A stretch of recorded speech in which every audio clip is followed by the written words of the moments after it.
اعوذ باللہ من الشیطان الرجیم بسم اللہ الرحمن الرحیم الحمد للہ حمدا کثیرا طیبا مبارکا فیہ کما یحب ربنا ویرضا یا رب لک الحمد کما ینبغی لجلال وجہک وعظیم سلطانک اشہد ان لا الہ الا اللہ وحدہ لا شریک لہ الہا واحدا احدا صمدا لم یتخذ صاحبۃ ولا ولدا ولم یکن لہ کفوا احد اللہم صلی علی محمد کلما ذکرہ الذاکرون وصلی علی محمد کلما غفل عن ذکرہ الغافلون رب یسر ولا تعسر وتمم بالخیر رب اشرح لی صدری ویسر لی امری واحلل عقدۃ من لسانی یفقہوا قولی رب زدنی علما کثیرا نافعا حسبنا اللہ ونعم الوکیل نعم المولا ونعم النصیر لا حول ولا قوة الا باللہ العلی العظیم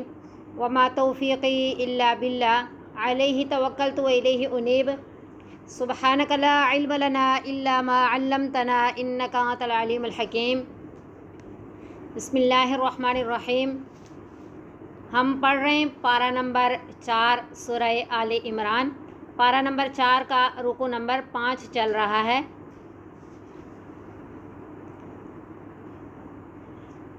پچھلی 2 آیات میں ہم نے سمجھا تھا کہ اللہ رب العزت حکم دے رہے ہیں کہ واطیعوا اللہ والرسول لعلکم ترحمون، کہ اگر آخرت میں کامیاب ہونا ہے، رحمت چاہیے، تو اس کے لیے تمہیں اللہ رب العزت کی اور نبی صلی اللہ علیہ وسلم کی اطاعت کرنی ہوگی۔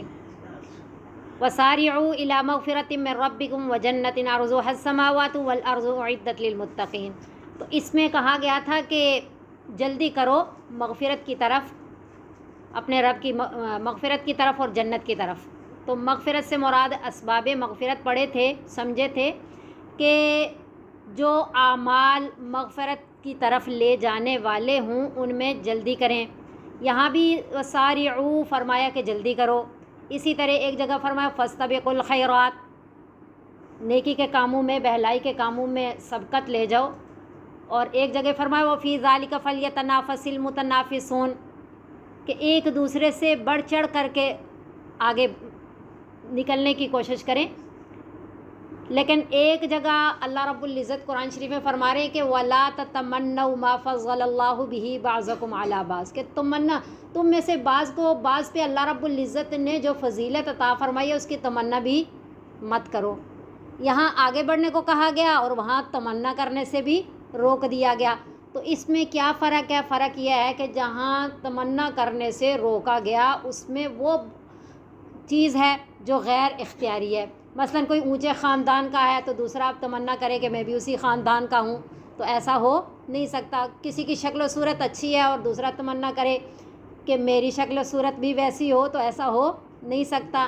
اسی طرح کوئی عورت ہے تو تمنا کرے کہ میں مرد ہوتی تو اچھا تھا، میں یہ اعمال کرتی، جہاد کے لیے جاتی، فلاں فلاں، تو یہ ٹھیک نہیں ہے۔ اس تمنا سے منع کیا گیا کہ ان باتوں کی جو اللہ رب العزت نے کسی کو فضیلت عطا فرمائی ہے نا، تو وہ تمہارے اختیار میں نہیں ہے، یہ غیر اختیاری ہے، اس چیز کی تمنا نہ کرو۔ اور یہاں جو سارعوا کہا گیا ان اعمال کی جو اختیاری ہیں، جن کے لیے اللہ رب العزت نے دنیا میں بھیجا، جو آخرت کی بہترین کمائی کا ذریعہ ہیں، ان کے لیے کہا گیا ہے، اور ایسے لوگوں کے لیے ہی اللہ فرما رہے ہیں جنت تیار کی گئی ہے۔ تو تیار کی گئی ہے سے بھی پتہ چلتا ہے جنت تیار ہو چکی ہے۔ اچھا، اعدت للمتقین، متقین کے لیے جو ہے وہ جنت تیار کی گئی ہے۔ تو متقین لوگ کون ہیں؟ جو آخرت میں کامیاب ہوں گے، جن کے لیے جنت کی کاریں بہاریں ہیں، ان کی کچھ صفات اللہ رب العزت نے آگے بیان فرما دی۔ اور یہ صفات بیان کرنے کی بہت ساری حکمتیں مفسرین حضرات بیان فرماتے ہیں۔ ایک حکمت تو یہ بیان فرماتے ہیں کہ دیکھیں اللہ رب العزت نے سورۃ الفاتحہ کے اندر، ہم روزانہ نماز میں بھی پڑھتے ہیں اہدنا الصراط المستقیم، اے اللہ ہمیں صراط مستقیم کی ہدایت دیجئے، رہنمائی فرما دیجئے۔ تو پھر کہتے ہیں صراط الذین انعمت علیہم، راستہ ان لوگوں کا جن پہ تو نے انعام کیا، یعنی صراط القرآن، صراط النبی، نبی صلی اللہ علیہ وسلم کے راستے پہ چلا دیجئے، قرآن کے راستے پہ چلا دیجئے۔ بلکہ کہا گیا کہ ان لوگوں کے راستے پہ جن پہ آپ نے انعام کیا، یعنی جو قرآن کو، نبی کو، دین کو لے کے چلے، ان لوگوں کے راستے پہ چلا دیجئے۔ تو وہ لوگ کیسے، کیونکہ یہاں کہا گیا ہے ان لوگوں کے راستے پہ چلیں. اسی طرح ایک آیت میں کہا یا ایھا الذین آمنوا اتقوا اللہ، اے وہ لوگوں جو ایمان لائے ہو تقوی اختیار کرو، وکونوا مع الصادقین، اور سچے لوگوں کے ساتھ ہو جاؤ. تو یہاں راہبر و رہنما کا ہونا ضروری ہے.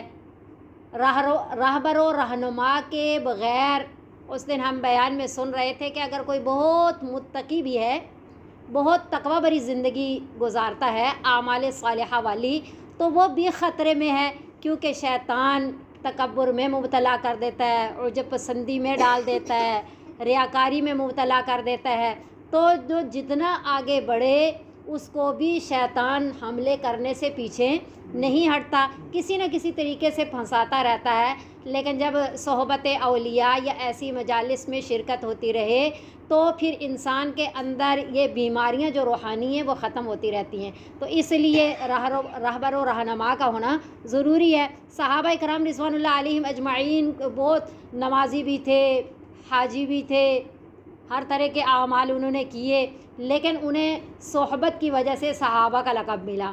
تو گویا کہ صحبت ایسی چیز ہے جس کے ذریعے اعمال صالحہ کے پہ پختگی آتی ہے، استقامت آتی ہے، اور جو اعمال صالحہ کو ضائع کرنے والی بیماریاں ہیں ان بیماریوں سے بچت ہو جاتی ہے. اعمال صالحہ کرنا تو آسان ہے، لیکن روحانی بیماریوں کی وجہ سے ان اعمال صالحہ پہ برقرار رہنا، ان اعمال صالحہ کی حفاظت کرنا مشکل ہوتا ہے. تو جب صحبت اولیاء یا ایسی مجالس ملتی ہیں تو کیا ہوتا ہے کہ وہ اعمال صالحہ، ایک تو ان میں اخلاص آ جاتا ہے، دوسرا ان اعمال صالحہ پہ استقامت نصیب ہوتی ہے، اور تیسرا یہ ہے کہ ان اعمال صالحہ کی جو بیماریاں ان اعمال صالحہ کو ختم کرنے والی ہیں ان بیماریوں سے بچت ہو جاتی ہے. تو اعمال صالحہ ہی کافی نہیں ہیں، ان پہ ان کا مقبول بنا لینا، ان پہ استقامت کا ہو جانا، اور ان کو بری بیماریوں سے بچا کر کے ساتھ لے کر کے چلے جانا، یہ اصل ہے. کیونکہ اللہ فرما رہے ہیں فَمَنْ جَاءَ بِالْحَسَنَةِ فَلَهُ عَشْرُ أَمْثَالِهَا، جو نیکی لے کے آیا اسے 10 گنا ملے گا. جس نے نیکی کمائی نہیں، جو نیکی لے کر کے آیا. تو کمانا آسان ہے، سنبھالنا بہت مشکل ہے. اس کے لیے صحبت اولیاء بہت ضروری ہے، یعنی ایسی مجالس جن میں روحانیت بتائی جائے، جن میں قرآن و سنت کی درس دیا جائے، اس کی اصل جو ہے حقیقت بتائی جائے. تو ایسے لوگوں کے بہت لوگ اچھے بھی ہیں، ہر گروہ میں برے بھی ہیں، اور اچھوں کے لباس میں بھی برے موجود ہیں. اس لیے ایسی صفات بتا دی تاکہ ان کی پہچان آسان ہو جائے. تو وہ پہچان میں سب سے پہلی کیا چیز اللہ نے بتائی؟ الذین، وہ لوگ ینفقون، جو خرچ کرتے ہیں، فی السراء، تنگی میں بھی، خوشحالی میں بھی، والضراء، اور تنگی میں بھی. تو ان کی پہلی صفت کیا بتائی گئی کہ جو خوشحالی میں بھی اور تنگی میں بھی اللہ رب العزت کے راستے میں خرچ کرتے ہیں، یعنی ہر حال میں. تو ہر حال میں خرچ کرنے کی پہلی بات یہ ہے کہ یہ عادی ہو چکے ہیں، چاہے خوشحالی میں ہوں تب بھی اللہ رب العزت کے راستے میں خرچ کر رہے ہوتے ہیں، تنگحالی میں ہوں تب بھی اللہ رب العزت کے راستے میں خرچ کر رہے ہوتے ہیں. یعنی یہ خرچ کرنے والی جو عادت ہے ان میں انہیں استقامت نصیب ہو جاتی ہے. ایک بات. دوسری بات یہ ہے کہ خوشحالی میں تو بندہ خرچ کرتا ہے کہ بھئی چلے ہے میرے پاس تو مجھے زائد جو ہے وہ دے دینا چاہیے. تنگحالی میں خرچ کرنا مشکل ہوتا ہے. تو اللہ فرما رہے ہیں کہ جیسے اللہ رب العزت کی رضا انہیں خوشحالی میں چاہیے ہوتی ہے، ایسے ہی تنگحالی میں بھی چاہیے ہوتی ہے. اور پھر ایک یہ بھی ہے کہ خوشحالی میں خرچ کرنا اور تنگحالی میں اللہ رقم کو نہیں دیکھتے، اللہ اخلاص کو دیکھتے ہیں. کسی کے 1000 روپے میں سے 1 روپیہ خرچ کرنا اور کسی کے 1000 پیسے میں سے 1 پیسہ خرچ کرنا کوئی فرق نہیں ہے. جس طرح 1000 پیسوں والے کے نزدیک 1 پیسے کی اہمیت ہے، وہی 1000 روپے والے کے لیے 1 روپے کی اہمیت ہے. تو اس لیے تنگحالی میں بھی خرچ کرتے ہیں اور خوشحالی میں بھی. اور پھر جب تنگحالی میں بھی خرچ کرتے ہیں، خوشحالی میں بھی خرچ کرتے ہیں، تو پتہ چلا یہ انسانیت کے خیرخواہ ہیں. تو ایسے لوگ کبھی بھی غصب، دھوکہ بازی، فراڈ اور ایسی بیماریاں سے جو خود ہی لوگوں کو دیتے ہیں وہ کیسے لوگوں سے غصب کرنے کی کوشش کریں گے، وہ کیسے دھوکہ بازی کریں گے؟ تو جن کے اندر یہ صفت آ جاتی ہے کہ وہ تنگ حالی میں بھی اور وہ خوشحالی میں بھی اللہ تعالیٰ کے راستے میں خرچ کرتے ہیں، وہ اتنی زیادہ ان پیسوں کی مالیت کی جو بری بیماریاں ہوتی ہیں وہ بہت ساری بیماریوں سے ان کی بچت ہو جاتی ہے۔ اور پھر ایک بات یہ بھی ہے کہ خوشحالی پہلے تذکرہ فرمایا، پھر تنگ حالی، کہ خوشحالی میں بھی خرچ کرتے ہیں اور تنگ حالی میں بھی خرچ کرتے ہیں، تو جو تنگ حالی میں خرچ کرنے کے عادی ہو جاتے ہیں اسی کی برکت سے اللہ ان کی زندگیوں میں خوشحالی پیدا فرما دیتے ہیں، کیونکہ یہ اللہ تعالیٰ سے تجارت ہوتی ہے، تو تجارت لن تبور، اللہ رب العزت بڑھا چڑھا کر کے پھر اپنی شان کے مطابق عطا فرماتے ہیں۔ اور پھر یہ جیسے نبی صلی اللہ علیہ وسلم کی ایک حدیث ہے، اتقوا النار ولو بشق تمرۃ، کہ جہنم کی آگ سے خود کو بچاؤ اگرچہ ایک کھجور کے ٹکڑے کے ساتھ ہی، وردوا السائل ولو بظلف شاۃ، اور کبھی بھی سائل کو واپس نہ کرو اگرچہ جو ہے بکری کے جو کھر ہے، بکری کے یہ جو یہ کیا کہتے ہیں انہیں، پائے ہوتے ہیں، یہی دے دیں لیکن واپس نہ کریں، کچھ نہ کچھ یعنی دے دیں۔ تو پتہ چلا تھوڑے زیادہ کی بات نہیں ہے، اللہ تعالیٰ کے راستے پہ خرچ کرنے اور اخلاص کی بات ہے۔ پھر ایک دفعہ نبی صلی اللہ علیہ وسلم نے صحابہ کرام رضوان اللہ علیہم اجمعین کو اللہ تعالیٰ کے راستے میں خرچ کرنے کا درس دیا، تو کچھ سونا لے کے آئے، کچھ چاندی لے کر کے آئے، اور ایک صحابی کھجور کے چھلکے لے کر کے آئے، اور ایک صحابی رضی اللہ تعالیٰ عنہ نے نبی صلی اللہ علیہ وسلم سے فرمایا کہ اے نبی صلی اللہ علیہ وسلم، میرے پاس مال و دولت میں سے کچھ بھی نہیں ہے، ہاں میں اپنی قوم میں اپنے لوگوں میں معزز سمجھا جاتا ہوں، لوگ میری عزت کرتے ہیں، تو میں اپنی عزت کی خیرات کرتا ہوں، یعنی آج کے بعد جو ہے کسی نے بھی مجھے کچھ طعن و تشنیع کی، برا بلا کہا یا کچھ بھی کہا تو میں غصے نہیں ہوں گا، تو میں اپنی عزت کی خیرات کرتا ہوں۔ تو اس سے پتہ چلا کہ خرچ کرنے کے لیے ينفقون عام ہے، یعنی یہ نہیں کہ کیا مال خرچ کرتے ہیں یا کیا خرچ کرتے ہیں، جو کوئی اللہ رب العزت کے راستے میں اپنی جانی مالی وقت کی جس طرح کی بھی قربانی دے، جس طرح کا صدقہ و خیرات کرے، اللہ رب العزت کے ہاں نیتوں کو دیکھا جاتا ہے، اللہ اس کی قربانیوں کو ضرور قبول فرماتے ہیں۔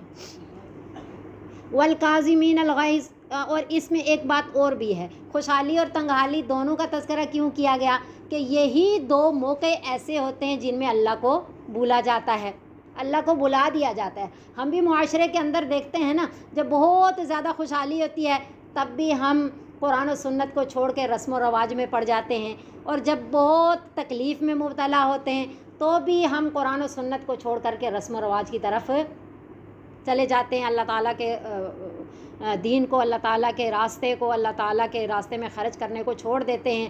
تو اس میں ایک شعر ہے، کس طرح شاید آپ لوگوں کو بھی معلوم ہوگا، یہ ظفر شاہ دہلوی جو تھے ان کا شعر ہے، ظفر آدمی نہ جانیے گا اسے، خواہ ہو کتنا ہی صاحب فہم و ذکا، جسے عیش میں یاد خدا نہ رہی، جسے تیش میں خوف خدا نہ رہا۔ تو یہی دو موقع ہوتے ہیں زیادہ للہیت کے، زیادہ اللہ تعالیٰ کی طرف متوجہ ہونے کے، لیکن انہی دو موقعوں پہ ہم اللہ تعالیٰ کو چھوڑ دیتے ہیں۔ آگے فرمایا والکاظمین الغیظ والعافین عن الناس، والکاظمین الغیظ، اور غصے کو پی جانے والے ہوتے ہیں، والعافین عن الناس، اور لوگوں کو معاف کر دینے والے ہوتے ہیں، واللہ یحب المحسنین، اور اللہ محسنین کو، احسان کرنے والوں کو پسند فرماتے ہیں۔ یہ تین صفات کا اللہ نے ذکر فرمایا، جب ایک صفت پیدا ہو جاتی ہے تو باقی دو یوں ہی چلی آتی ہیں۔ کیا صفت ہے؟ کہ غصے کو پی جانے والے ہوتے ہیں۔ یہ آج کے وقت میں بہت مشکل کام ہے غصے کو پی جانا۔ یہ اہل اللہ کی صفات میں شامل ہے یہ بات کہ وہ غصے کو پی جانے والے ہوتے ہیں۔ اس کا نبی صلی اللہ علیہ وسلم نے بھی بہت درس دیا اپنی مبارک احادیث میں۔ یہ اعلیٰ ترین اخلاق ہیں۔ اگر کسی نے کسی کا اخلاق پتہ کرنا ہے کہ وہ کتنا اخلاق والا ہے، یا ہم نے اپنے اخلاق کا پتہ کرنا ہے کہ ہمارے میں اخلاق محمدی ہیں یا نہیں ہیں، تو ہم اپنے کو اس طرح جانچیں کہ کیا ہم ایسے موقع پہ اپنے غصے کو پی جاتے ہیں، لوگوں کو معاف کر دیتے ہیں یا نہیں، احسان کرتے ہیں یا نہیں۔ اگر یہ صفات ہمارے میں ہیں تو یہ اللہ والوں کی صفات گویا کہ ہمارے میں پائی جا رہی ہیں اور ہمارے میں اخلاق حمیدہ موجود ہے۔ اگر نہیں تو پھر ہم اخلاق والے کہلانے کے حقدار نہیں ہیں۔ تو غصے کو پی جانے والے، اس کے بارے میں حضرت علی بن حسین رضی اللہ تعالیٰ عنہ کا بھی واقعہ ہے کہ ایک دفعہ ان کی کنیز انہیں وضو کروا رہی تھی، تو کسی طرح برتن کو وہ لگا تو پانی ان کے کپڑوں پہ گر گیا، اور موقع بھی ایسے تھا کہ وہ سخت غیظ و غضب میں مبتلا ہو جاتے کیونکہ سارے ان کے کپڑے بھیگ گئے۔ تو اس نے فوراً جو کنیز تھی اس نے والکاظمین الغیظ کہ غصے کو پی جانے والے، تو وہ فوراً خاموش ہو گئے، انہوں نے کچھ بھی نہیں بولا، اور پھر اس نے کہا والعافین عن الناس۔ تو علی بن حسین رضی اللہ تعالیٰ عنہ نے فرمایا کہ میں نے آپ کو معاف کر دیا ہے، دل سے معاف کر دیا۔ تو وہ بھی ایسی تھی قرآن کو سمجھنے والی، اس نے کہا واللہ یحب المحسنین، اللہ احسان کرنے والوں کو پسند فرماتے ہیں۔ تو انہوں نے کہا ٹھیک ہے، میں نے تجھے آزاد کر دیا۔ تو گویا کہ ان تینوں باتوں پہ انہوں نے عمل کیا۔ پھر نبی صلی اللہ علیہ وسلم نے فرمایا سل من قطعک واعف عمن ظلمک واحسن الی من اساء الیک۔ بہت عظیم نبی صلی اللہ علیہ وسلم کی اور بہت مبارک نبی صلی اللہ علیہ وسلم کی حدیث ہے، جس میں آپ صلی اللہ علیہ وسلم نے گویا کہ اخلاق کے مجموعے کو بیان فرما دیا۔ فرمایا سل من قطعک، صلہ رحمی کرو اس سے جو تم سے قطع رحمی کرے، کہ اپنی طرف سے صلہ رحمی والا معاملہ کرنا چاہیے۔ کوئی قطع رحمی بھی کرے تو پھر بھی اس کے ساتھ صلہ رحمی والا معاملہ کرے، خود اپنے طور پہ قطع رحمی نہ کریں، کیونکہ یہ بہت بڑا ظلم ہے قطع رحمی۔ سل من قطعک واعف عمن ظلمک، اور معاف کر دو اس کو جو تم پہ ظلم کرے، اور واحسن الی من اساء الیک، اور احسان کرو اس کے ساتھ جو تمہارے ساتھ برائی کرے۔ تو یہ اعلیٰ ترین اخلاق ہیں۔ قیامت والے دن اعلان ہوگا کہ کوئی ہے جس کا اللہ تعالیٰ، جس بندے کا اللہ تعالیٰ پر حق ہے، تو وہ لوگ کھڑے ہوں گے جنہوں نے دنیا میں ان لوگوں کو معاف کیا ہوگا جنہوں نے ان کے ساتھ زیادتیاں کی ہوں گی۔ تو جب انہوں نے زیادتیوں کی وجہ سے اس وقت معاف کر دیا، اللہ کے حوالے کر دیا، اللہ تعالیٰ قیامت والے دن ان کے لیے یہ اعلان فرمائیں گے کہ کوئی ہے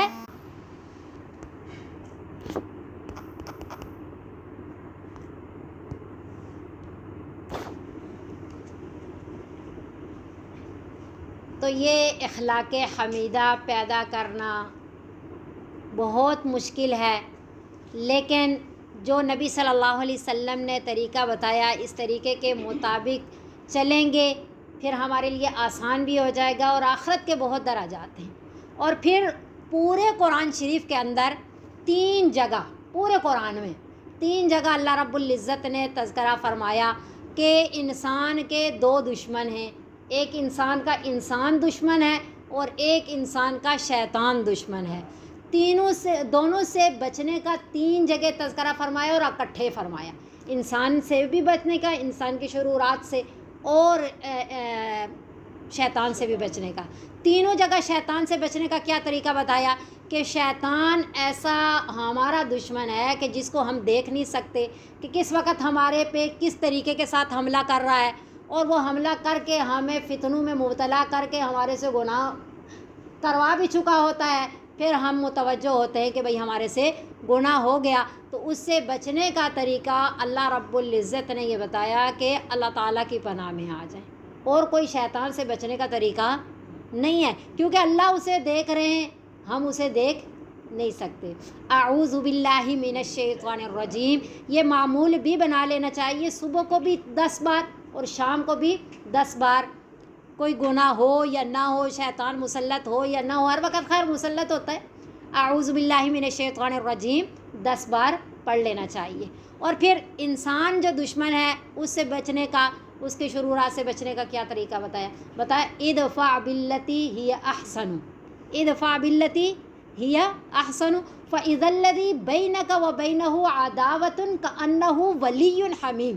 یہ اللہ کہہ رہے ہیں کہ جو برائی ہے اس کو اچھے طریقے کے ساتھ، یعنی ہماری فرض کرے کسی کے ساتھ جھگڑا ہے، لڑائی ہے، اس کو اچھے طریقے کے ساتھ برائی، ایک کانٹے بچھا رہا ہے تو دوسرا بھی کانٹے بچھائے تو پورا جہاں جو ہے کانٹوں سے بھر جائے گا.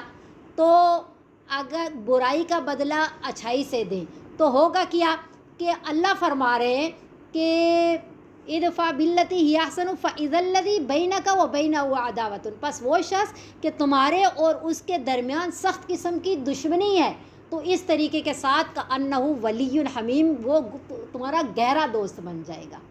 یہ کون کہہ رہا ہے؟ اللہ. تو گویا کہ یہ طریقہ بہت اہم ہے. کبھی بھی ایسا نہیں ہو سکتا کہ اندھیرا ہو تو ڈنڈو سے اندھیرے کو ختم کیا جائے، یا مزید اندھیرے جلا کر اندھیرے کر کے تو اس اندھیرے کو ختم کیا جائے. ہمیشہ اندھیرے کو ختم روشنی کرتی ہے. جب روشنی جلائی جائے، ایک چراغ ہی جلا دیا جائے تو وہ بھی کم از کم اندھیرے میں کچھ نہ کچھ کمی لے آتا ہے. تو اس لیے برائی کا بدلہ اچھائی سے دینے سے یہ ہوتا ہے کہ وہ برائیاں ختم ہوتی چلی جاتی ہیں. اور اگر برائی کا جواب برائی سے ہی دیں، جیسے کیا معاشرے میں کہا جاتا ہے کہ اینٹ کا جواب پتھر سے دیا جائے، تو اس سے برائیاں بڑھتی ہیں، برائیاں ختم نہیں ہوتی. اللہ نے اپنے کلام پاک میں جو ہمیں طریقہ بتایا یہی اصل طریقہ ہے کہ ادفع باللتی ہی احسن، اس طریقے کے ساتھ برائی کو دور کرے جو اچھا ہے. فاذا الذی بینک و بینہ عداوۃ، تمہارے اور جس شخص کے درمیان دشمنی ہے، کأنہ ولی حمیم، وہ تمہارے لیے ایسا ہو جائے گا جیسے گہرا دوست. تو یہ اس سے یہ بھی ہوتا ہے نا کہ جب کوئی ہمارے ساتھ برا کر رہا ہے، ہم بدلے میں اچھا کریں گے تو یقیناً وہ شرمندہ ہوگا، وہ اپنی برائی سے باز آنے کی کوشش کرے گا. تو یہ دوسرے کی برائی بھی ختم کرنے کا اور خود بھی اپنے آپ کو برائی میں مبتلا ہونے سے بچانے کا بہت بڑا طریقہ ہے. حدیث مبارکہ میں آتا ہے جس کا مفہوم یہ ہے کہ جو یہ چاہتا ہے کہ میرے اونچے جنت میں محلات ہوں، میرے بہت اونچے درجات ہوں، اسے چاہیے کہ اگر کوئی اس کے ساتھ برائی کرے وہ اس کے ساتھ اچھائی کرے، اور اگر کوئی اس کو نوازتا نہیں ہے، دیتا نہیں ہے، تو وہ اس کو ہدیہ تحفہ دے. اور جو اس سے یعنی کہ بولنا نہیں چاہتا تو وہ اس سے بات کرنے سے پرہیز نہ کرے، وہ ہاں جی پرہیز نہ کرے، اس سے بات چیت کرے. والذین اذا فعلوا، یہ جو اللہ والے ہیں، یہ جو نیک لوگ ہیں جن کے اللہ صفات بیان کر رہے ہیں، جو متقی ہیں، پہلی صفت تو ان کی یہ ہے کہ تنگی میں اور خوشحالی دونوں حالتوں میں اللہ تعالیٰ کے راستے میں خرچ کرتے ہیں، اور غصے کو پی جانے والے ہیں اور معاف کرنے والے ہیں، اور صرف غصے کو پی نہیں جاتے، صرف معاف نہیں کر دیتے، بلکہ مزید احسان والا معاملہ کرتے ہیں. اور پھر اگلی ان کی صفت یہ ہے کہ والذین اذا فعلوا فاحشۃ، اور جب ہو جائے ان سے کبھی کوئی برائی، بے حیائی کا کوئی بھی کام کبھی ہو ہی جائے غلطی سے، او ظلموا انفسہم، یا کسی اور بات کی وجہ سے وہ اپنی جانوں پہ ظلم کر بیٹھیں، کسی اور قسم کے گناہ میں مبتلا ہو جائیں، تو ذکر اللہ، فوراً وہ اللہ تعالیٰ کا ذکر کرتے ہیں، فوراً اللہ تعالیٰ کو یاد کرتے ہیں. تو ایک تو بات یہاں یہ سمجھ آئی کہ جب بھی کوئی بے حیائی یا برائی کا کام ہوتا ہے، پکی بات ہے ہم اس وقت اللہ کا ذکر نہیں کر رہے ہوتے. اگر اللہ رب العزت کا ذکر کر رہے ہوں تو شیطان کبھی بھی شیطان کا تسلط نہیں ہو سکتا. جب ذکر کیا جاتا ہے نا، شیطان دل کے اوپر اپنی چونچ لگا کے بیٹھا رہتا ہے، جب ذکر کرتے ہیں وہ فوراً بھاگ جاتا ہے. تو اس لیے کثرت ذکر کرنی چاہیے. قرآن شریف کی ایک آیت میں تذکرہ کیا گیا کہ جو اللہ تعالیٰ کا ذکر کرتے ہیں اور نماز پڑھتے ہیں. ذکر کا تذکرہ کیا گیا، پھر نماز کا، کہ جو بندہ ذکر والی زندگی گزارتا ہے شیطان اس کی نماز تک نہیں پہنچ سکتا. باڑ لگی ہوتی ہے نا، ذکر کی باڑ لگی ہوتی ہے. ان کی جو لوگ ذاکر ہوتے ہیں نا، ان کی نمازیں کامل ہوتی ہیں. ان کی نمازیں کیسے کامل ہوتی ہیں کہ وہ اللہ تعالیٰ کا ذکر کر رہتے ہیں، شیطان حملے نہیں کر سکتا. شیطان حملے کرے بھی تو ان کے ذکر تک پہنچ سکتا، ان کی نمازوں تک نہیں پہنچ سکتا. اگر ہمیں اپنی نمازیں بچانی ہیں، ہمیں اپنی نمازیں خشوع و خضوع والی کرنی ہے، تو ہمیں ذکر کثرت سے کرنا چاہیے پڑے گا. آپ دیکھیں والذین اذا فعلوا فاحشۃ، جب وہ کر جائیں کوئی بے حیائی کا کام یا اپنی جانوں پہ ظلم کر لیں تو ذکر اللہ تعالیٰ کا ذکر کرتے ہیں. تو میں نے آپ کو بات بتائی کہ یہ بے حیائی اور برائی کا کام تبھی ہوتا ہے جب ہم ذاکر نہیں ہوتے, جب ہم ذکر نہیں. اگر ہم ذکر کر رہے ہوں تو ہمارے سے یہ گناہ نہیں ہوں گے. مثلا ہم زبان سے ذکر کریں گے اتنی دیر ہم غیبت سے, چغلی سے, جھوٹ سے, دل آزاری سے, بہت سے گناہوں سے ہماری بچت ہو جاتی ہے. تو ذکر اللہ, ذکر کرتے ہیں اللہ تعالیٰ. یہاں ذکر سے کیا مراد ہے کہ استغفار کرنے لگتے ہیں. استغفار بھی اللہ تعالیٰ کا ذکر ہے نا. اللہ تعالیٰ کا ذکر کرتے ہیں فاستغفروا لذنوبہم, تو وہ استغفار کرنے لگتے ہیں اپنے گناہوں کا. وَمَن يَغْفِرُ الذُّنُوبَ إِلَّا اللَّهُ, اور کون بخشتا ہے گناہوں کو, إِلَّا اللَّهُ, مگر اللہ تعالیٰ.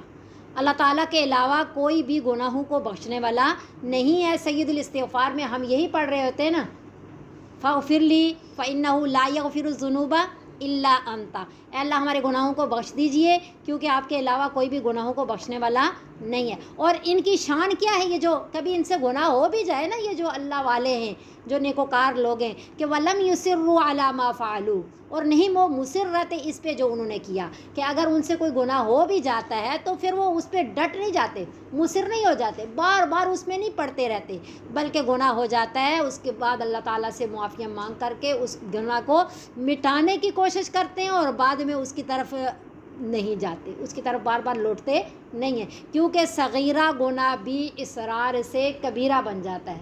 ایک چھوٹا گناہ بار بار کیا جائے تو وہ کیا ہوتا ہے, گناہ کبیرہ بن جاتا ہے. وَهُمْ يَعْلَمُونَ, اور وہ جانتے ہیں. کیا جانتے ہیں؟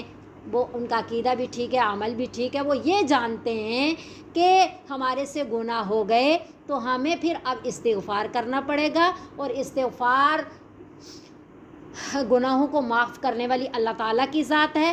وہ مایوس بھی نہیں ہوتے, وہ گناہوں پہ ڈٹے بھی نہیں رہتے, کیونکہ انہیں پتہ ہے چھوٹے گناہ پہ ڈٹ جانے سے وہ بڑا بن جاتا ہے, اور پھر جب تک اللہ سے معافیاں نہیں مانگیں گے وہ اللہ معاف نہیں کریں گے. تو وہ ان باتوں کو جانتے ہیں, تو اس لیے وہ اللہ تعالیٰ سے معافی تلافی بھی معافی بھی مانگتے رہتے ہیں, اور گناہوں پہ مصر بھی نہیں ہوتے. تو جن لوگوں کی یہ صفات ہیں, اولئک جزاؤہم مغفرۃ من ربہم, یہی وہ لوگ ہیں کہ بدلہ ان کا مغفرت کی صورت میں ہے ان کے رب کی طرف سے.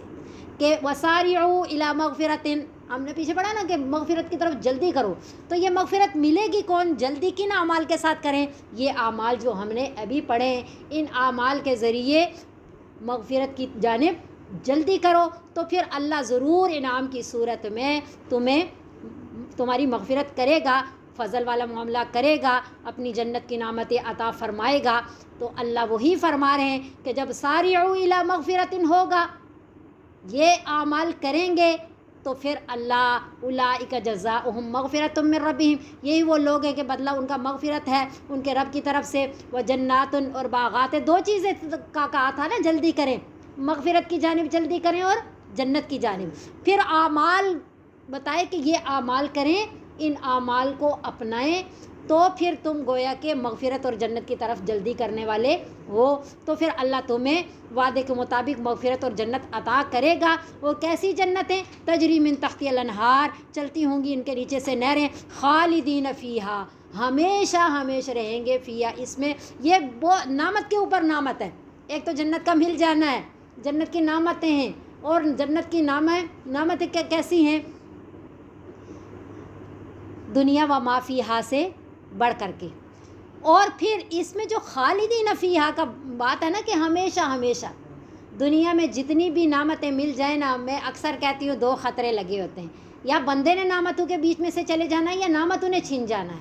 ہر وقت یہ خطرہ لگا رہتا ہے کہ پتہ نہیں یہ نعمت میرے پاس کتنے ٹائم کے لیے ہے, یا میں نے اس نعمت کے اندر کتنا رہنا ہے, چلے جانا ہے. جتنا بڑا گھر تیار کر لیا, جتنی آسائشوں کا سامان بیچ میں رکھ لیا, جتنی دولتیں کما لی, جو کچھ بھی ہے, اولاد ہے, سب, لیکن ہم نے ان کے بیچ میں سے چلے جانا ہے. بے شک ہماری سگی اولاد ہے, لیکن یہ ہے کہ وہاں معاملہ اعمال پہ ہوگا. ہم اپنے اعمال کی راہ لیں گے, اولاد اپنے اعمال کی راہ لے گی, اور یہ ساری نعمتیں جتنی بھی ہیں یہ ادھر دنیا میں ہی رہ جائیں گی. لیکن یہاں اللہ فرما رہے ہیں کہ جو تم اعمال کر کے آؤ گے نا, اعمال فانی نہیں ہیں, اعمال باقی رہنے والے ہیں. والباقیات الصالحات باقی رہنے والی نیکیاں ہیں، ان کا تمہیں اجر ملنا ہے، اور جو اجر ملے گا جنت کی صورت میں وہ ہمیشہ ہمیشہ کے لیے ہوگا، خالدین فیہا وَنِعْمَ اجر العاملین۔ اور بہت اللہ خود فرما رہے ہیں کہ بہت اچھا اجر ہے یہ عاملین مزدوروں کا،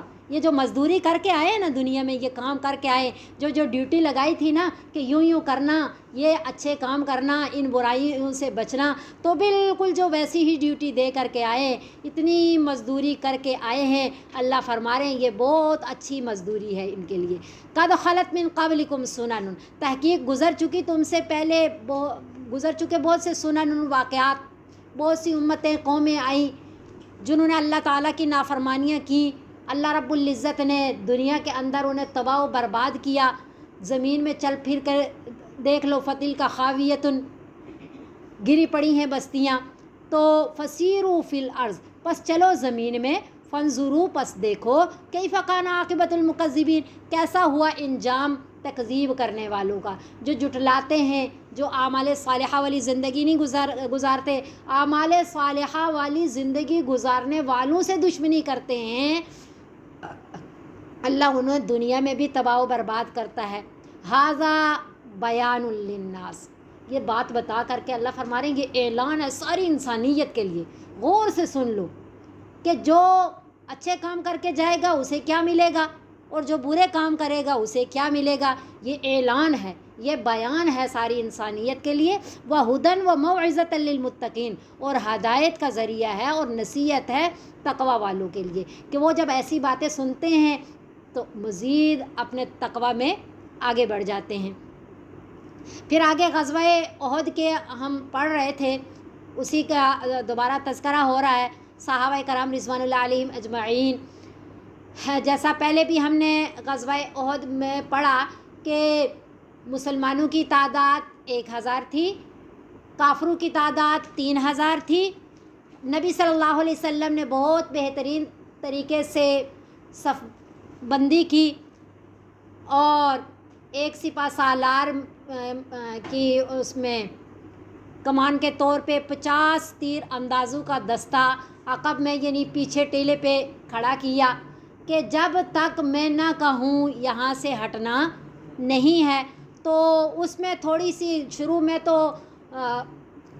بڑی فتح صحابہ کرام رضوان اللہ علیہم اجمعین کو، مسلمانوں کو ملی، لیکن پھر جب بالکل فتح ایک قسم کی ہو چکی تھی، کافروں کو شکست ہو چکی تھی ایک قسم کی، لیکن کچھ غلطیوں کی وجہ سے وہ فتح جو ہے وہ شکست میں بدل گئی، لیکن آخر میں پھر بھی مسلمانوں کو ہی فتح نصیب ہوئی۔ تو یہ پورا قصہ ہے، آگے 3-4 رکوع کے اندر گویا کہ اللہ رب العزت نے اسی غزوہ احد میں پیش آنے والے واقعات اور جو باتیں تھیں ان کا تذکرہ کیا، اور پھر ان واقعات کے ذریعے جو آج کے بھی انسانوں کے ذہنوں میں باتیں پیدا ہو جاتی ہیں نا، نعوذ باللہ، صحابہ کرام رضوان اللہ علیہم اجمعین کی شان میں زبان درازی کرتے ہیں، ہمیشہ کے لیے اللہ رب العزت نے ان کی معافی کا اعلان فرما کر کے اور بہت سی باتوں کے ذریعے یہ بات ختم کر دی کہ یہ صحابہ کرام رضوان اللہ علیہم اجمعین سے جو غلطیاں ہوئیں وہ غلطیاں کیسی تھیں، کیوں ہو گئیں، اور اللہ رب العزت نے انہیں کس طرح معاف فرما دیا۔ تو اللہ فرما رہے ہیں، دیکھیں قربان جائیں، اللہ صحابہ کو تسلی دے رہے ہیں، وَلَا تَهِنُوا وَلَا تَحْزَنُوا، نہ کمزوری دکھاؤ اور نہ غمگین ہو، وَأَنْتُمُ الْأَعْلَوْنَ، اور تم ہی بلند ہو، إِن كُنتُم مُؤْمِنِينَ، اگر تم مومن رہے۔ مومن رہے کا کیا مطلب؟ وہ تو مومن تھے، صحابہ کرام رضوان اللہ علیہم اجمعین تھے۔ اب بات سمجھیے گا کہ صحابہ کرام رضوان اللہ علیہم اجمعین سے کیا ہوا تھا، آگے سارا ہم پڑھیں گے نا، اس لیے پہلے بات پھر ایک دفعہ سمجھ لیتے ہیں کہ نبی صلی اللہ علیہ وسلم نے جو صحابہ کرام کو 50 دستہ جو وہاں کھڑا کیا تھا، ان کے ایک امیر مقرر فرمائے تھے، اور انہیں یہ نصیحت کی تھی کہ آپ لوگوں نے وہاں سے ہٹنا نہیں ہے۔ لیکن جب مسلمانوں کو فتح ملی، اب فتح کی صورت کیا بنی کہ کفار میدان جنگ سے بھاگ رہے، تو کیا پتہ چل رہا ان کو شکست ہو چکی، مال غنیمت ادھر پڑا ہوا، ظاہر بات ہے کفار اپنا سارا کچھ چھوڑ چھاڑ کے بھاگ رہے ہیں نا۔ تو پھر اب یہ ہے کہ جو دستہ وہاں تھا ان میں 2 جماعتیں بن گئی. یہ ان کی اجتہادی غلطی تھی. اجتہادی غلطی کسے کہتے ہیں؟ اپنے ذہن کے مطابق انہوں نے سوچا کہ نبی صلی اللہ علیہ وسلم کا جو مبارک فرمان تھا نا وہ تو دوران جنگ کے لیے تھا، تو اب تو وہ شکست کھا کر کے بھاگ گئے، گویا کہ جنگ ختم ہو چکی ہے، نبی صلی اللہ علیہ وسلم کا فرمان یہاں تک ہی تھا. یہ بات سوچ کر کے انہوں نے، ایک ہوتی ہے نا بالکل پکی غلطی کرنا، جان بوجھ کر کے نافرمانی کرنا، ایسی غلطی صحابہ سے سرزد نہیں ہوئی. اجتہادی غلطی تھی، انہوں نے اجتہاد کیا، سوچا کہ نبی صلی اللہ علیہ وسلم کا مبارک فرمان دوران جنگ تک تھا، اب جنگ ختم ہو چکی کیونکہ کفار شکست کھا کر کے بھاگ رہے ہیں، اب یہاں سے ہم چلے جاتے ہیں، مال غنیمت باقی بھی جمع کر رہے ہیں، ہم بھی اس میں شرکت کر لیتے ہیں، کیونکہ یہ بھی ایک جزو جہاد ہے مال غنیمت کو جمع کرنا، اور مال غنیمت کو جمع کرنا بھی ثواب کا کام ہے، کوئی گناہ کا کام یا حرص کے لیے. آگے ہم اس کی پوری تفصیل پڑھیں گے آیات کی روشنی میں. تو کچھ نے کہا کہ امیر نے بھی منع کیا کہ آپ نے یہاں سے ہٹنا نہیں ہے، نبی صلی اللہ علیہ وسلم کو مبارک فرمان تھا جب تک میں نہ کہوں آپ نے نہیں ہٹنا.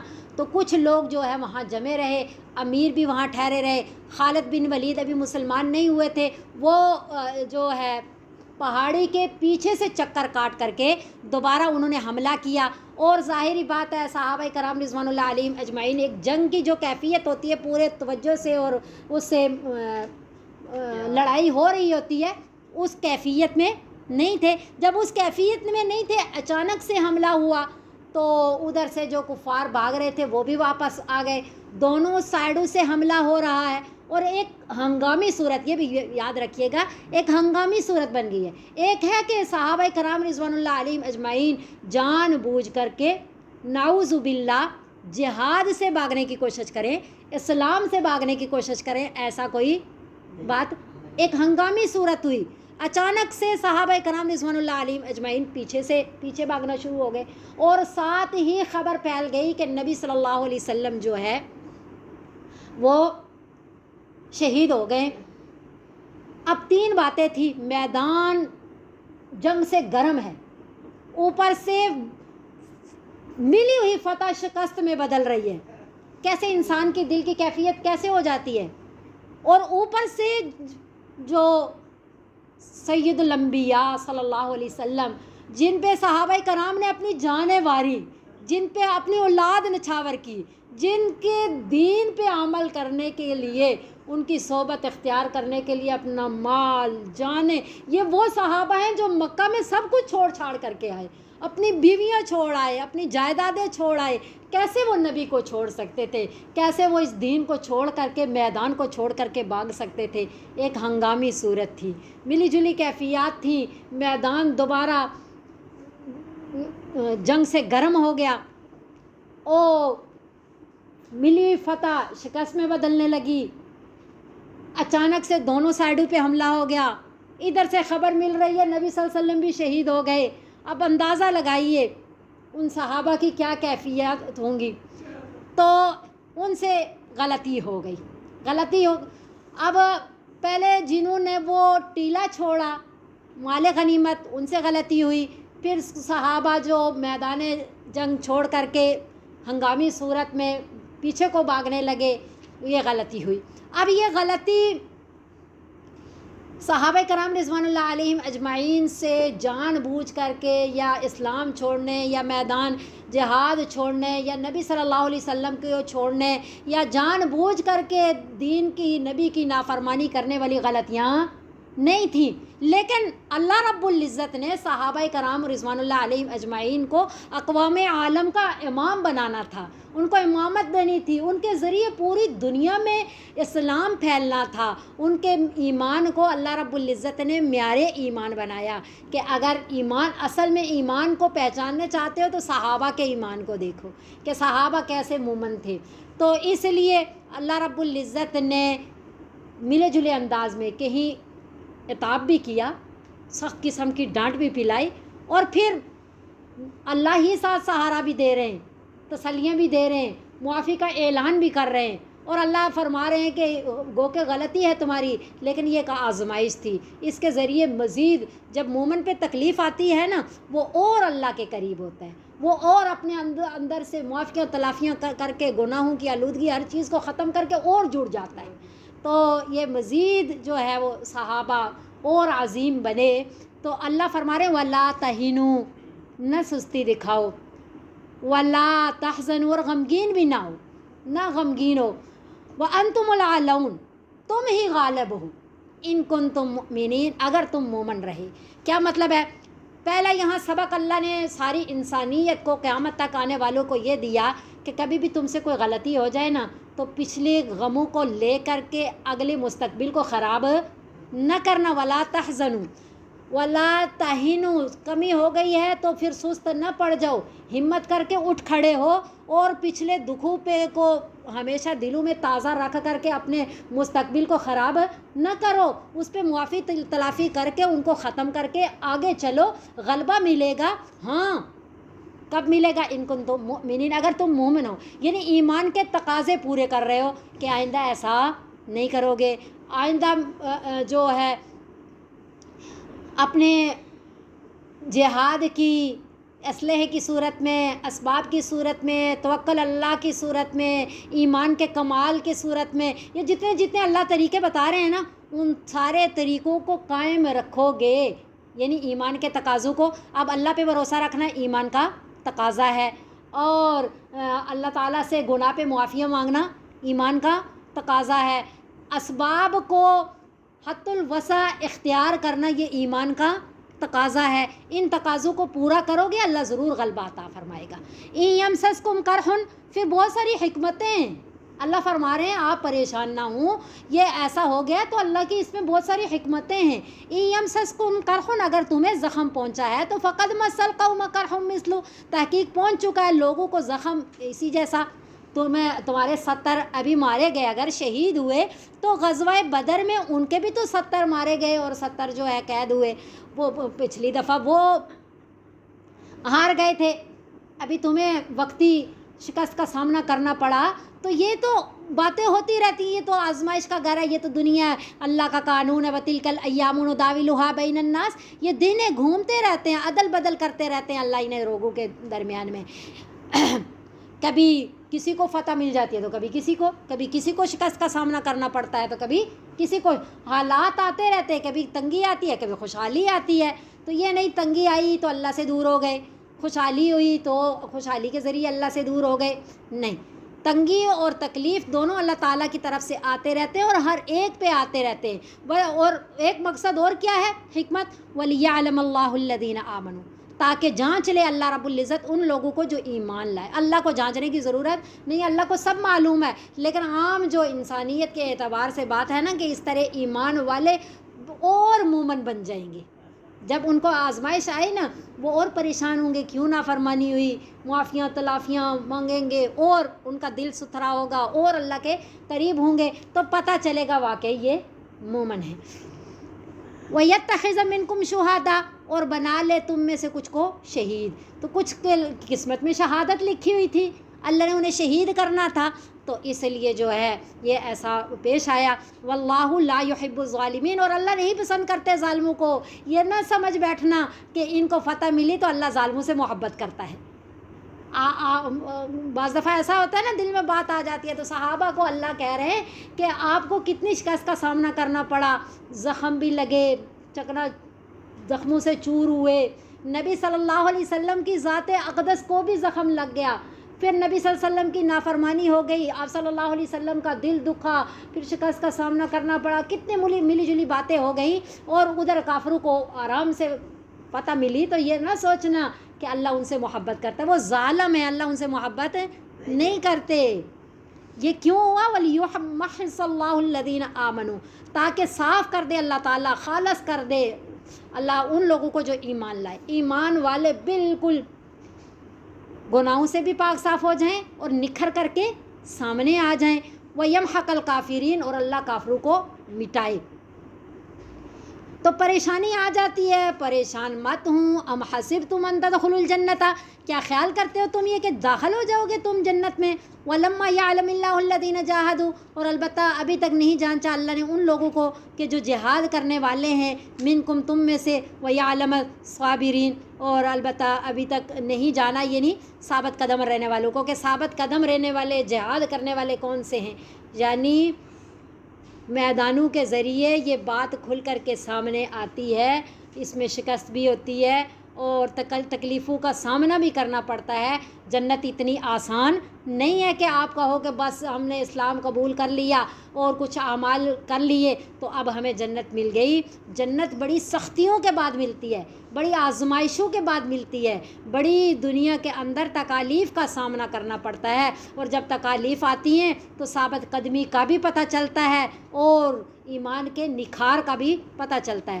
وَلَقَدْ كُنْتُمْ تَمَنَّوْنَ الْمَوْتَ، اللہ فرما رہے ہیں کیونکہ کچھ صحابہ تھے نا، جیسے انس بن نضر تھے، وہ جو بدر میں شریک نہیں ہوئے تھے، تو ان کی خواہش تھی کہ ہم جہاد ہو، بڑھ چڑھ کر کے حصہ لیں، کافروں کی گردنیں کاٹیں.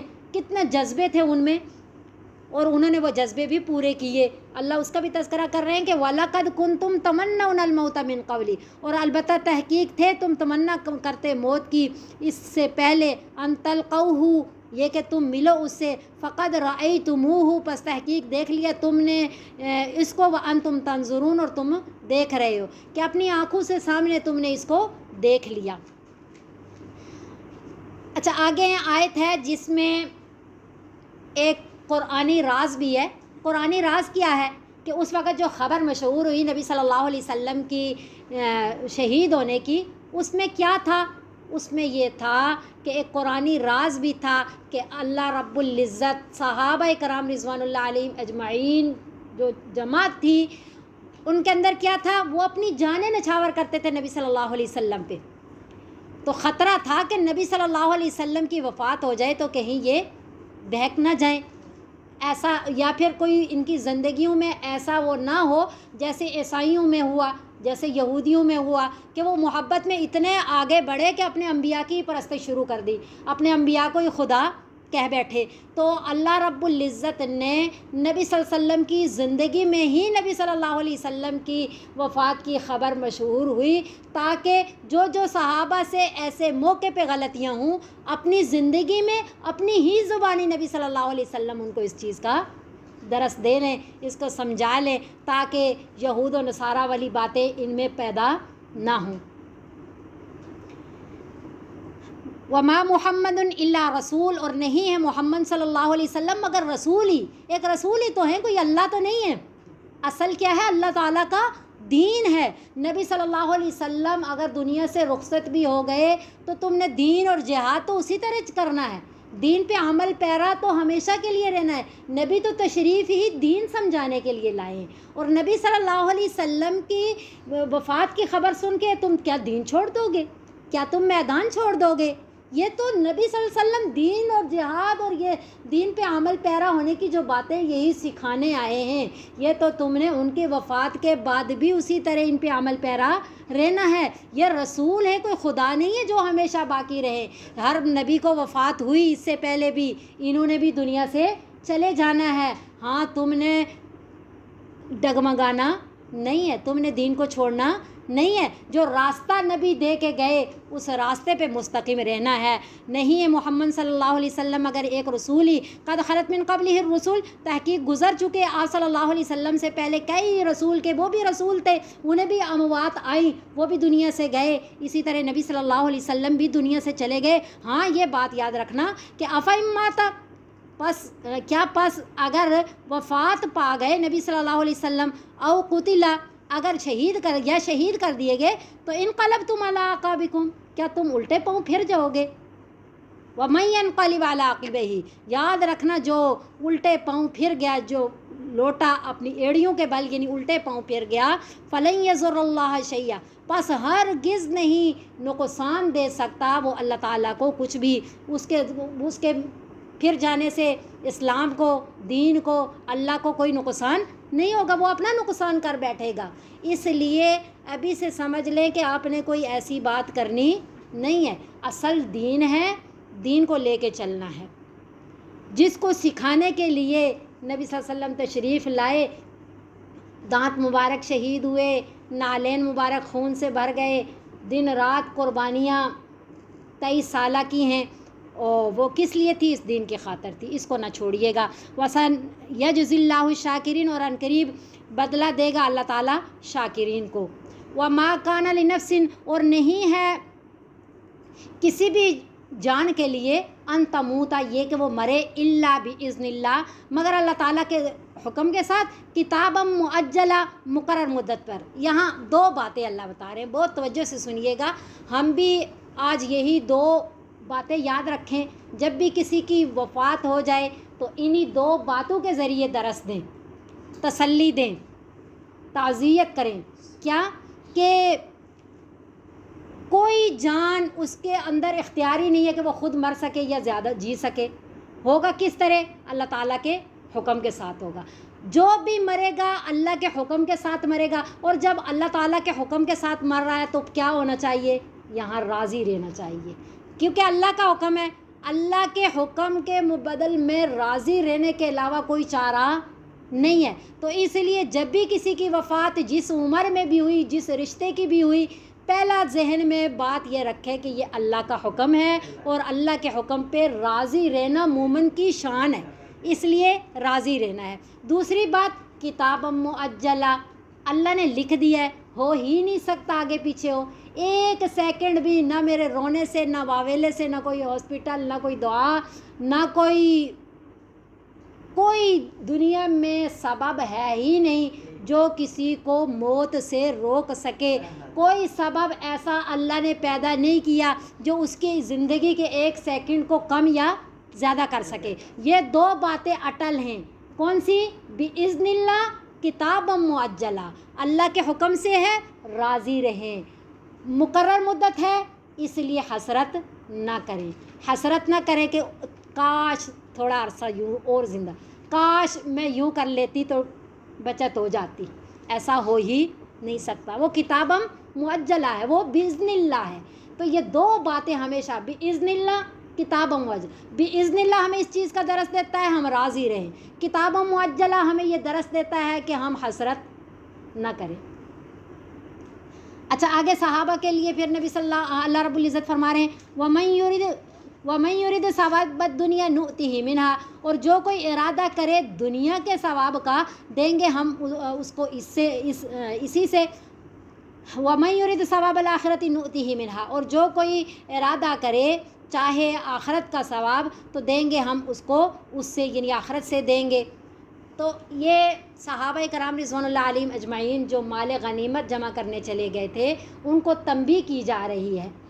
یہ صحابہ بہت عظیم جماعت تھی.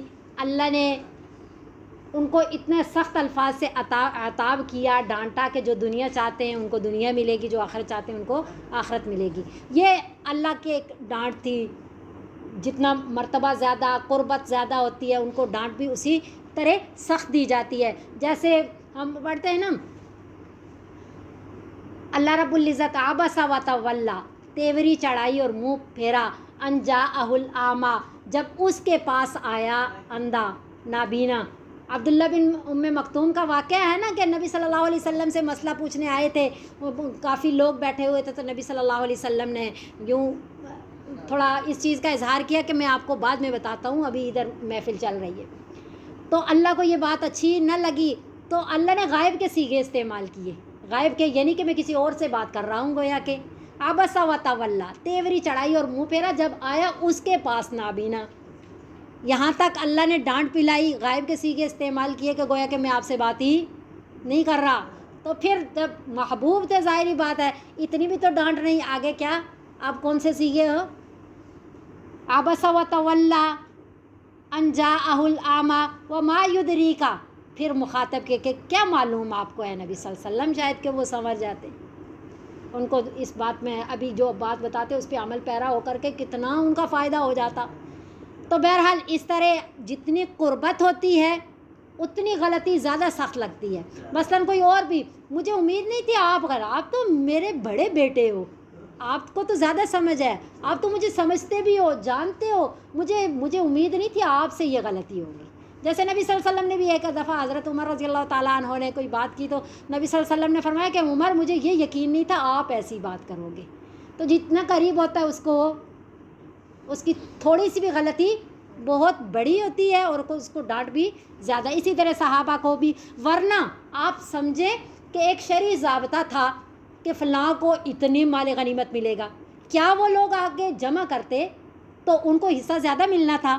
ایسا ہے ہی نہیں. وہ تو ایک قانون تھا, ضابطہ تھا کہ کس کو کتنا ملنا ہے. اگر وہ جمع کرتے تو بھی اتنا ملتا, نہ جمع کرتے تو بھی اتنا ہی ملنا تھا. انہیں معلوم ہے کہ ہم جمع کریں گے تب بھی اتنا ملے گا, نہیں کریں گے تب بھی.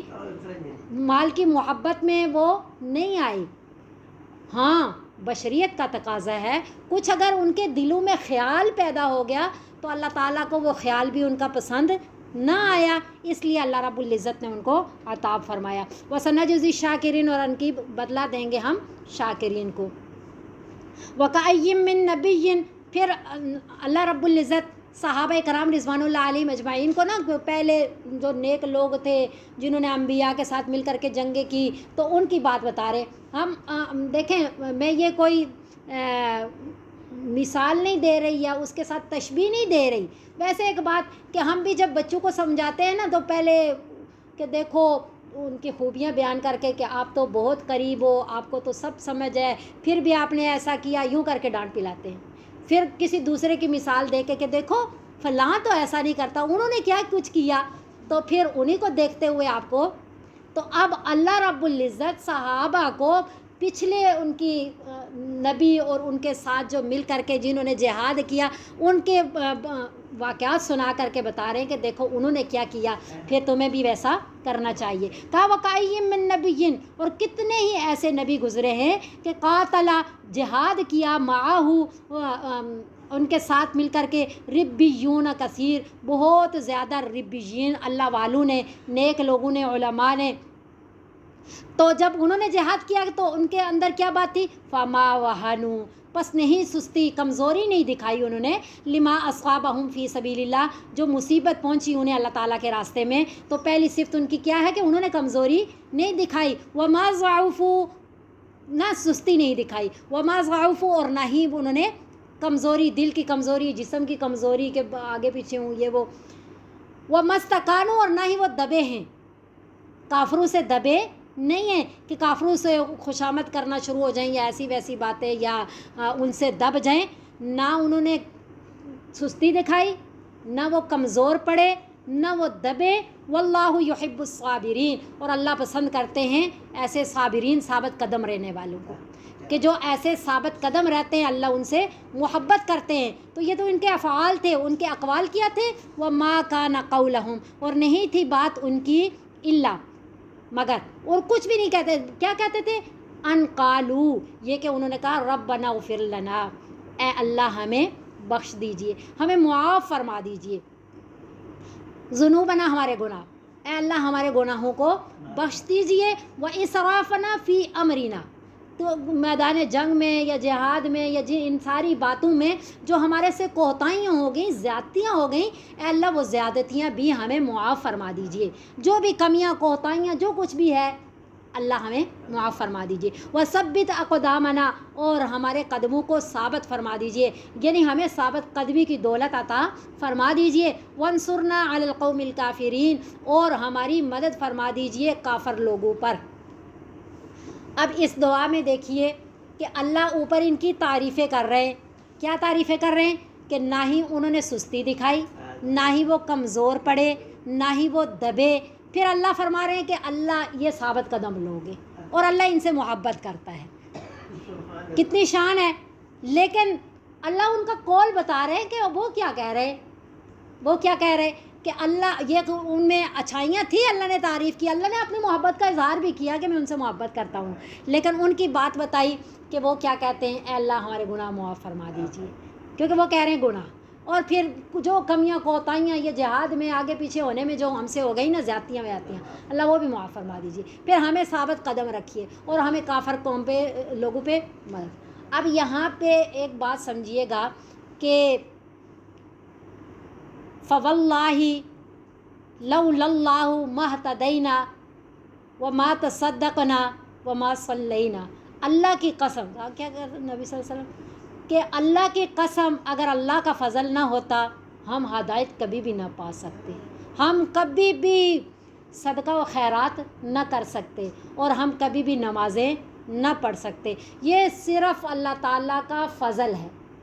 انسان کا اپنا کوئی عمل تو پتہ چلا اگر کوئی بھی کسی سے نیک عمل ہوا، اچھائی ہوئی، اس کے یہ تو ایک مومن کی شان ہے. یہ نبی صلی اللہ علیہ وسلم نے فرمایا جب خوش کر دے تجھ کو نیکی تیری اور پریشان کر دے تجھ کو برائی تیرے، تو مومن ہے. تو نیکی میں خوشی ہوتی ہے، خوش ہونا یہ مومن کی پہچان ہے.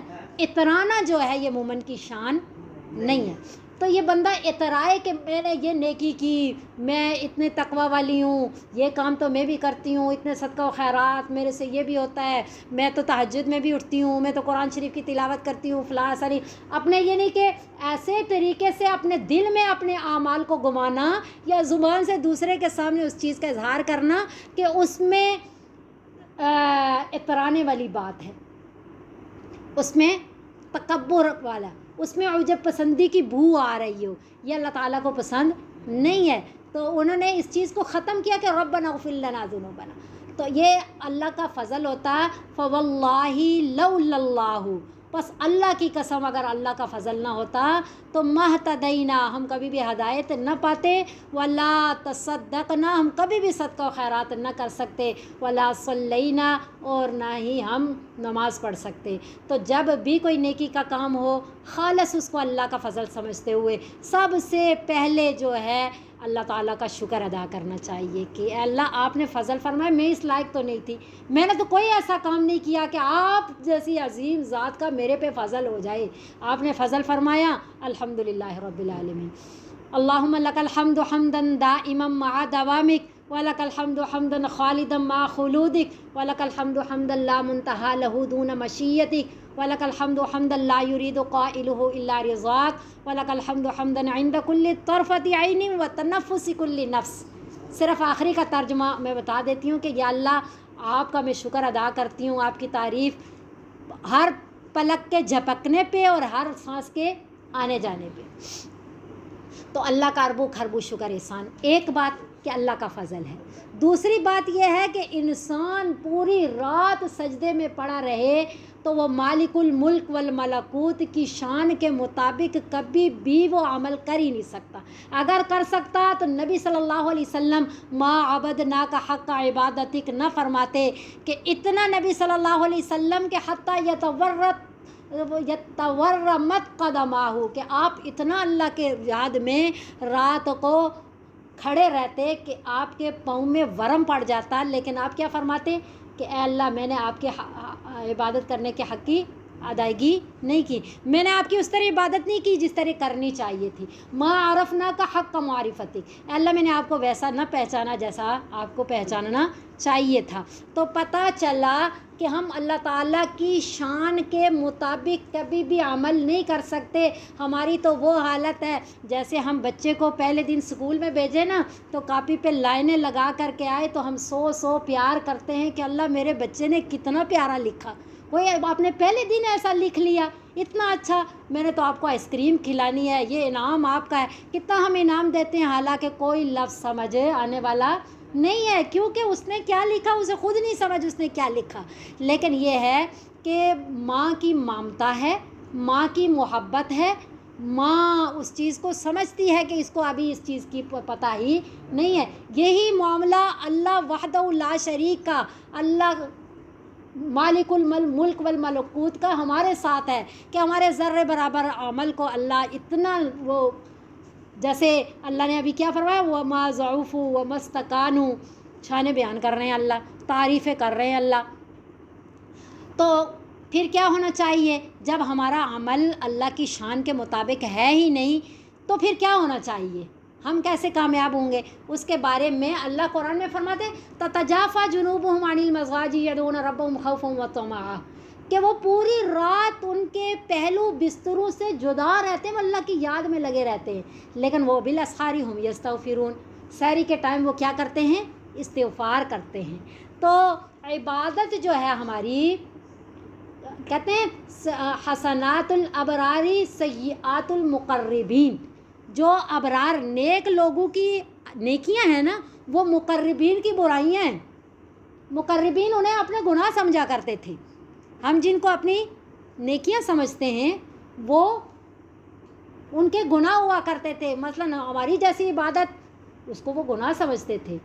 وہ تو کیا یک دم غافل نہیں، 100 دم غافل، معلوم نہیں کیسے الفاظ ہے، ترجمہ بتائی دیتی ہوں کہ جو لمحہ اللہ کی یاد سے غفلت میں گزرا وہ لمحہ کفر میں گزرا، وہ لمحہ کفر سے گزرا. تو یہ ہے کہ ہمیں ساتھ ساتھ کیا کرنا چاہیے؟ استغفار.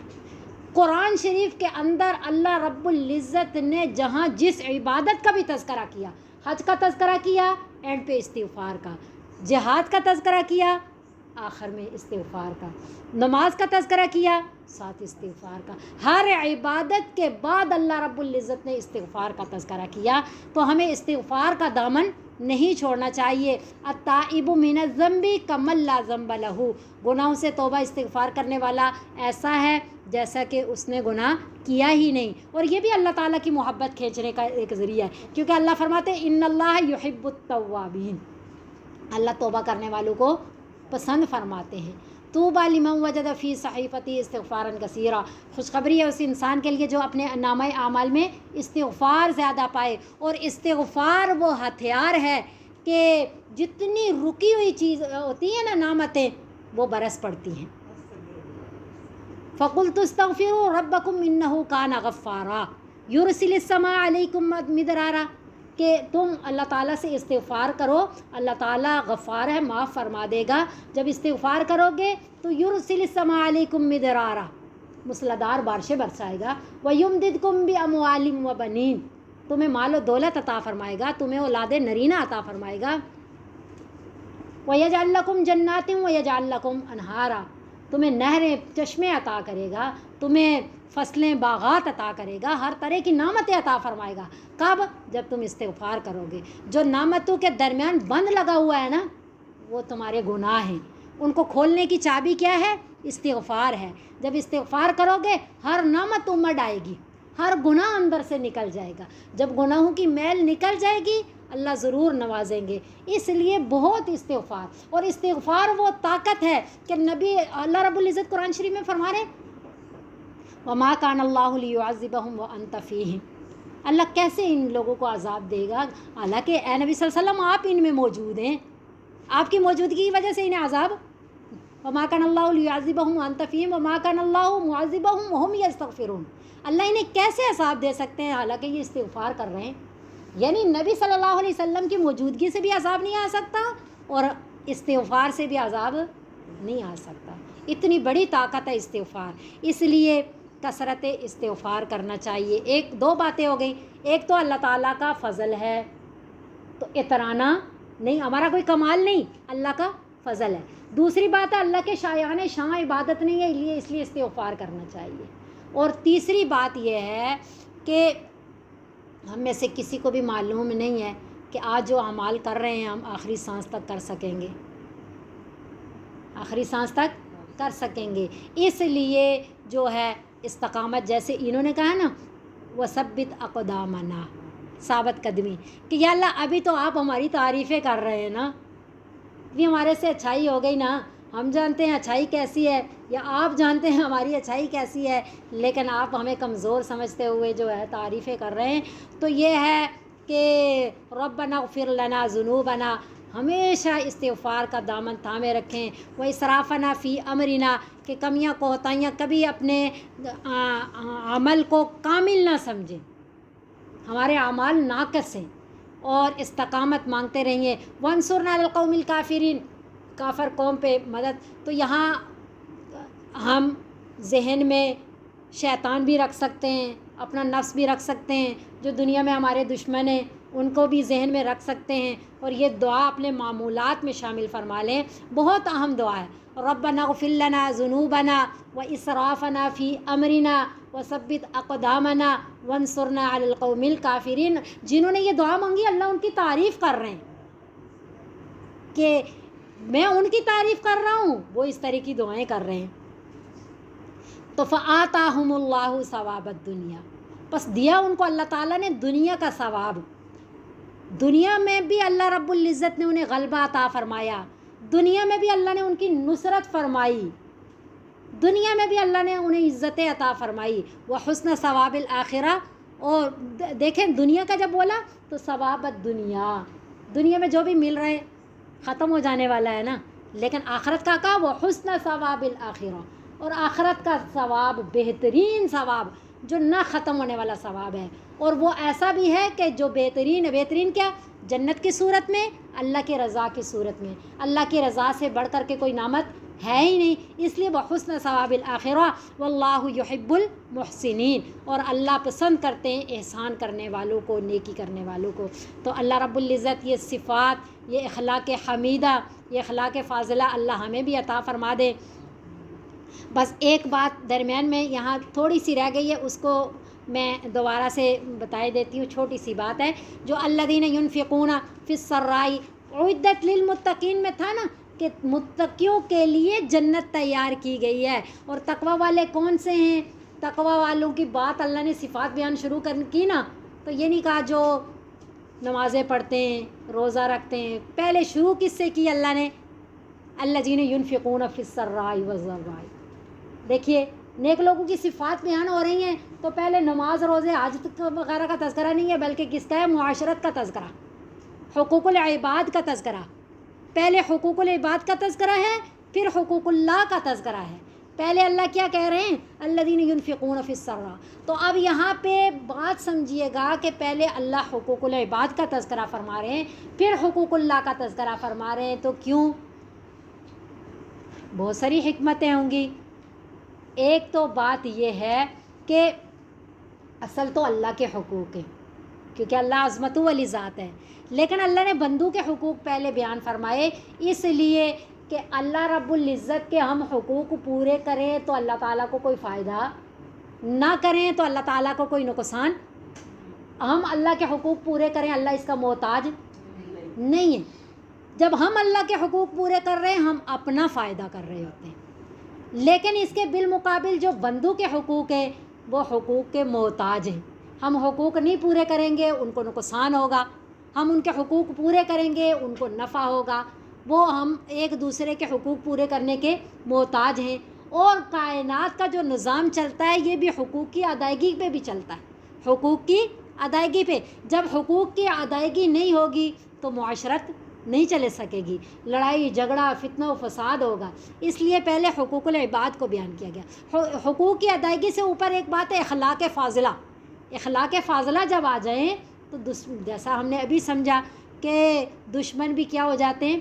دوست ہو جاتے ہیں. تو پہلے اللہ رب العزت نے حقوق العباد بیان فرمائے تاکہ معاشرت اچھی ہو، آپس میں انسان ایک دوسرے کے خیر خواہ رہیں. تو جب ایسا ہوگا تو حقوق اللہ بھی پورے ہوں گے. تو اللہ ہمیں عمل کی توفیق عطا فرمائے. وآخر دعوانا ان الحمد للہ رب العالمین.